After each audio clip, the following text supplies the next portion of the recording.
Olá, colegas auditores fiscais. No próximo dia 25 de setembro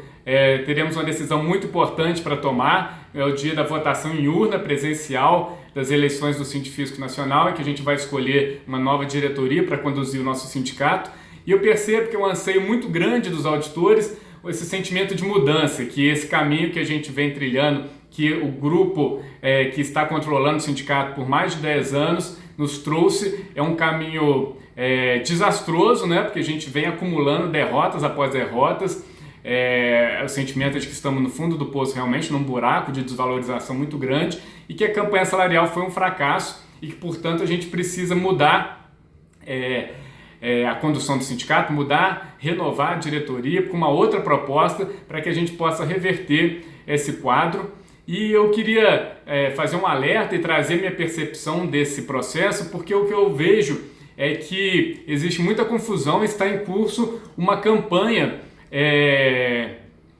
que deveria se chamar Mudar para Continuar Tudo Como Está. Porque essa me parece que é a proposta da Chapa 3, e eu vejo muita desinformação, e eu queria trazer para vocês esse olhar de dentro, né, de quem acompanhou muito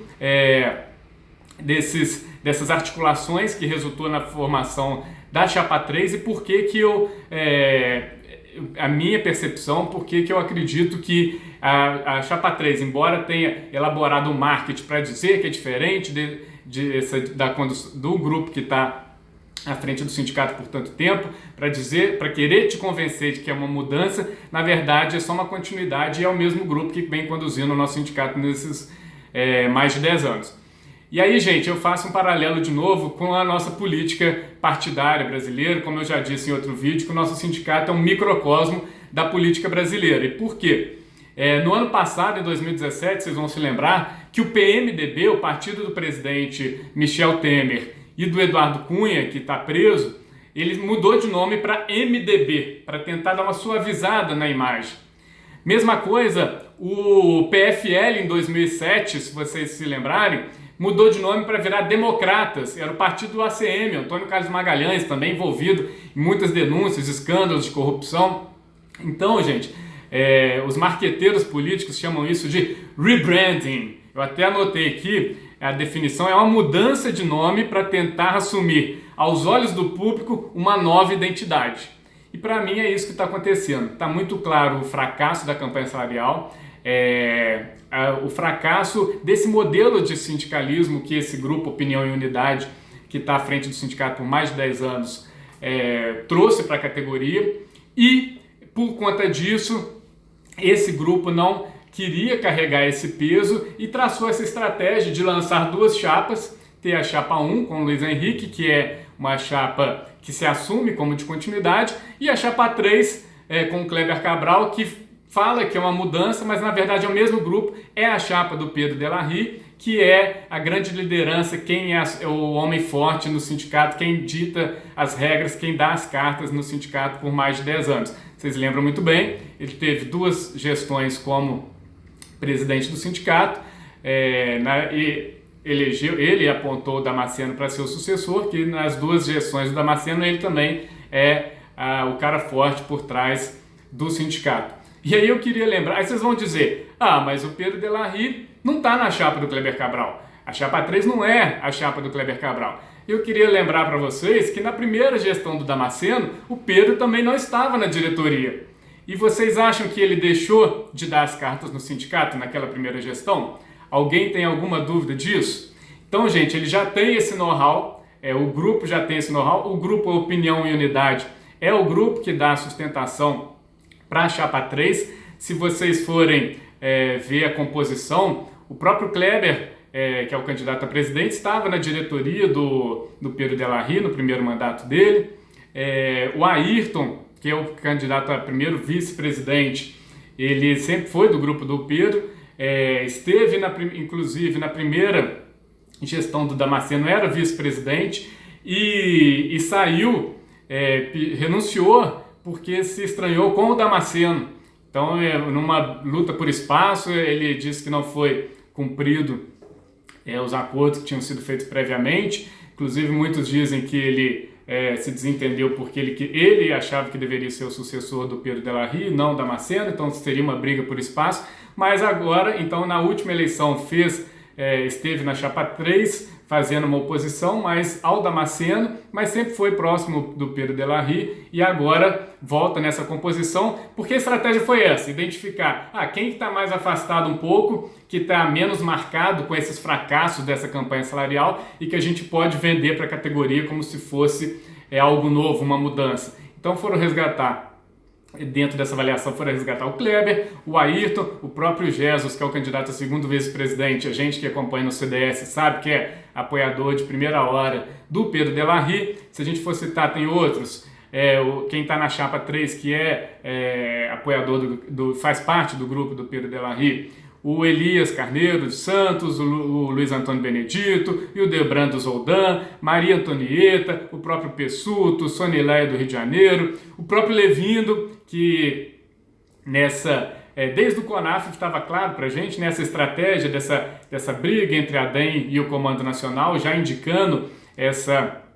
estratégia para a campanha, que eles estavam se afastando do Damasceno, querendo dizer que o fracasso da campanha salarial era culpa só do Damasceno, quando foi a formulação de todo o grupo, Pedro de la Rive à frente, e o Levindo se posicionando, como Comando Nacional, também quis criar esse distanciamento do Damasceno, e o Curti, que é presidente da mesa do CDS, aí eu queria deixar esse testemunho, que inclusive na primeira reunião do CDS dessa gestão, em 2016, eu até fiz parte da outra chapa que concorria para a mesa do CDS, e que na votação a gente sabe que o grupo da DEM, esse grupo Opinião e Unidade, tem maioria das DSs, então eles elegeram o Curti para presidente da mesa, nas primeiras reuniões do CDS chegava a ser cômico, se não fosse trágico,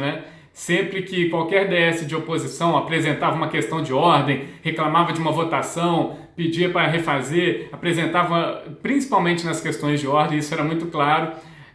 o Curti recebia a questão de ordem, aí dava uma olhadinha para o Pedro de la Rive, que estava sentado no lado, e aí vinha, é para aceitar ou é para rejeitar a questão de ordem? E aí pronunciava qualquer entendimento da mesa do CDS. Então a gente sabe como é que esse tipo de influência acontece, e a gente sabe que, apesar do Pedro de la Rive não estar na chapa 3, ele já tem know-how de como continuar dando as cartas, mesmo sem estar participando da diretoria. Foi assim no primeiro mandato do Damasceno, e eu queria trazer esse alerta para vocês. E para finalizar, gente, contar como é que foi lá no CONAF, quando essas articulações estavam começando, o próprio grupo de novatos, que agora também quer dar essa cara de novidade para a chapa 3,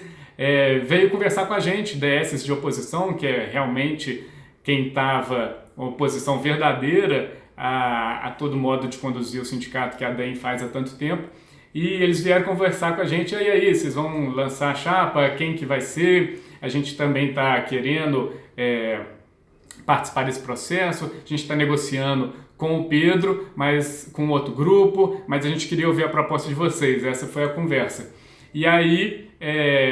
a gente deixou claro, eles inclusive falaram em quantidade de vagas, quantas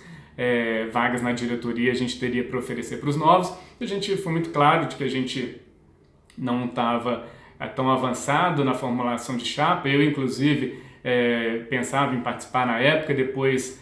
decidi não participar, porque esses 3 anos foram muito desgastantes e eu preciso de um descanso realmente.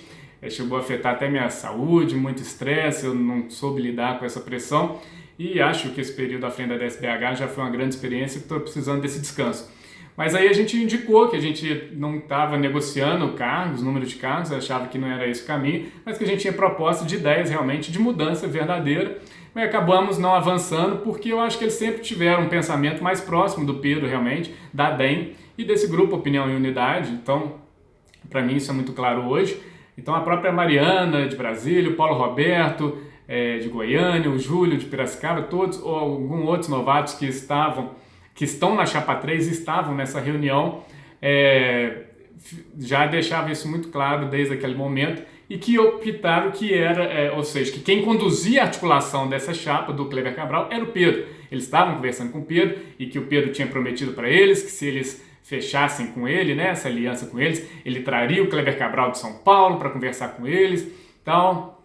e que eles viam com bons olhos o Kleber como candidato. Então não tem dúvida, gente. Não é à toa que um colega de Brasília, muito espirituoso, diz que essa chapa Novo Rumo é a chapa do Pedro, de novo eu me arrumo, porque ela deveria ter esse tema, mudar para continuar tudo como está. E eu vejo com muita preocupação, porque eu sei que o seu sentimento de mudança é legítimo, é genuíno, você quer uma mudança para valer, e eu estou trazendo esse alerta porque eu tenho certeza que a chapa 3 é uma chapa de continuidade. O próprio Pedro de la Rria, o grande líder desse grupo que comanda o sindicato há 10 anos, é quem vai continuar dando as cartas. Então, estou fazendo esse alerta para vocês, porque eu acho que muitos de nós fomos enganados, muitos auditores se sentiram enganados durante a campanha salarial, com aquelas tabelinhas coloridas, a expectativa, a ilusão de que poderia vir um bônus de 12, 13 mil reais, e agora eu acho que o Kleber Cabral e a chapa 3 é a nova tabela colorida do Pedro de la Rria. Então, se você não quer ser enganado de novo, procure se informar, esteja atento para essas jogadas de marketing, porque nessa eleição eu vejo que tem duas chapas de continuidade, e o próprio Luiz Henrique, que é da chapa 1, deixou isso muito claro no último debate, falando com o Kleber, que era a chapa do Pedro, que eles sempre estiveram juntos e que não tinha por que negar o seu histórico e negar que ele tem as mesmas ideias desse grupo que controla bem por tantos anos e que são duas chapas de continuidade, a chapa 1 e a chapa 3. Então isso está muito claro para mim e eu queria compartilhar isso com vocês também, porque essa decisão do dia 25 é muito grave, muito importante e a gente não pode deixar ser enganado mais uma vez. Obrigado e boa votação e boa sorte pra gente.